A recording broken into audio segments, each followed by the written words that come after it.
好，来，乡亲啊，继续来看这个网红小玉啊，利用这个换面的技术，甲艺人、甲政治人物的面刷去安利的本雅影片内底。民进党的立委高嘉瑜、高雄市议员黄捷拢是受害者。今仔日因两个人联手来开记者会，除了批评不法的行为，嘛要求法务部甲国家通讯传播委员会赶紧研究修法，他来管制。 进前警方大动作，搜索不法集团的据点，抄到几啊沓钞票。这全部拢是利用变面技术，甲民人的面接起本雅影片，搁伫网络顶卖所赚到的钱。因为组织成本真低，利润阁真悬，除了艺人、网红，连政治人物拢是受害者。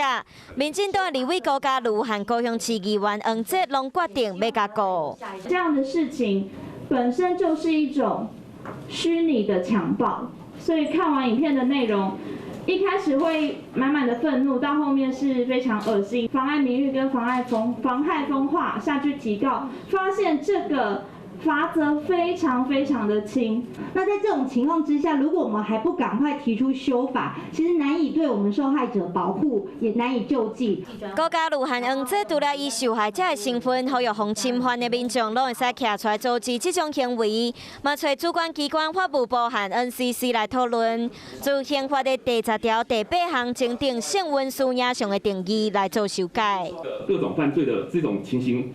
状况是很新的，所以。 我们希望说，能够在很短的时间内，把这种各国所规范的经验，以及我们国内的国情做一种综合性的考量，然后很快的来提出这样一个